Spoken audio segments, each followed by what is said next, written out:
گروه 12 نفره ژورنالیستان از جمهوری ازبکستان به تاجیکستان آمدند. در این هیئت ژورنالیستان شناخته کشور همسایه، تلژورنالیست و همچنین راهبران رادیو و مجله‌های نامی، نمایندگان آژانس‌های اطلاعاتی این کشور شامل بودند. سفر از ولایت سوخت آغاز گردید و آن 5 روز ادامه می‌کند.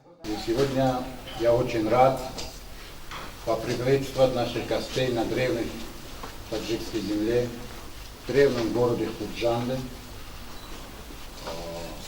Очень представительная делегация из Республики Узбекистан к нам сегодня прибыли.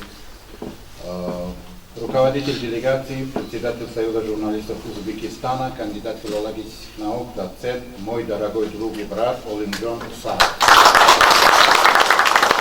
تشریف گروه کارمندان واسطه‌های اخباری آمد در اساس ممورندوم صورت گرفت که آن سنه 7 می سال 2022 در شهر تاشکند به امضا رسیده بود. در اساس آن همساله دلیگاسی ژورنالیستان از این کشور به تاجیکستان تشریف می‌آورند و گروه ژورنالیستان تاجیک به ازبکستان می‌روند. مقصد به راه ماندن همکاری‌های دوجانبه و پاینده نگاه داشتن مناسبت‌های دوستانه است.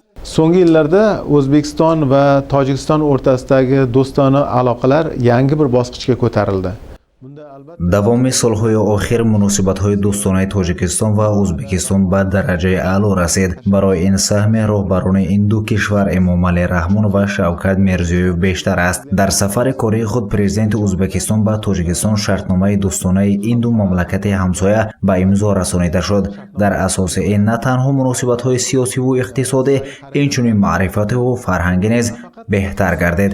имрӯз бошад байни журналистони ин ду кишвар ҳамкории судманд ба роҳ монда шудааст. Jurnalistlar o'rtasidagi o'zaro hamkorlik ham yo'lga qo'yilganligini alohida ta'kidlash joiz. سفر کاری گروه ژورنالیستان در تاجیکستان 5 روز ادامه کرده. در این مدت آنها از فعالیت واسطه‌های اخباری عمومی تاجیک، تلویزیون و رادیو و مطبوعات‌های دوری، آژانس‌های اطلاعاتی شناس می‌گردند و تبادل تجربه می‌نمایند. این کار برای رشد ژورنالیستیک تاجیک و هم ازبک مفید ارزیابی کرده می‌شود. Очень хорошим, очень доброжелательным тоне и оставит очень хорошее впечатление для нас. Я думаю, что ваш визит начинается в Таджикистан именно с нашего региона, с ознакомлением города Худжан, один из древнейших городов Центральной Азии.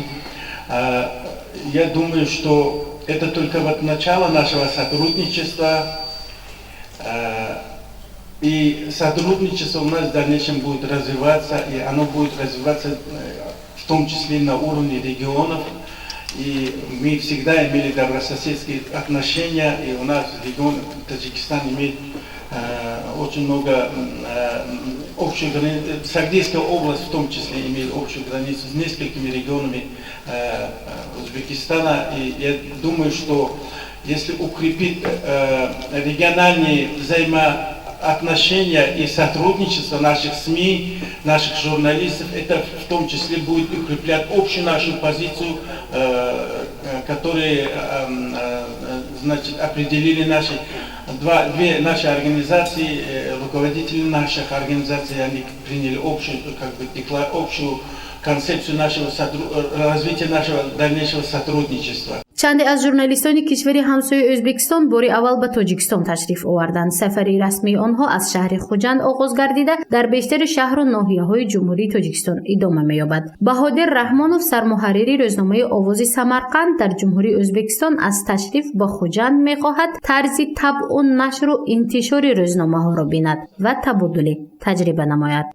و ما خوب میدونیم که خوجند یکی از شهرهای باستانی، شهرهای زیبا و شهرهای دلپذیر است و برابر همین یکی از نقطه‌های مهم تمدن میباشد و از ازل بین ازبکستان و تاجیکستان، بین خوجند و سمرقند و بخارا، تاشکند علاقه‌های ازلی بودند و امروز باز هم مستحکم میشوند و چخیلی که در حاضر در انجمن میز مدوری تاکید کرده شد، برای باز هم مستحکم کردن و هم تجربه آموختن، از یکدیگر نمونه گرفتن، ما بسیار چاره‌بینی کرده شدیم. من فکر می‌کنم که البته همه این نتیجه خود را می‌دهد.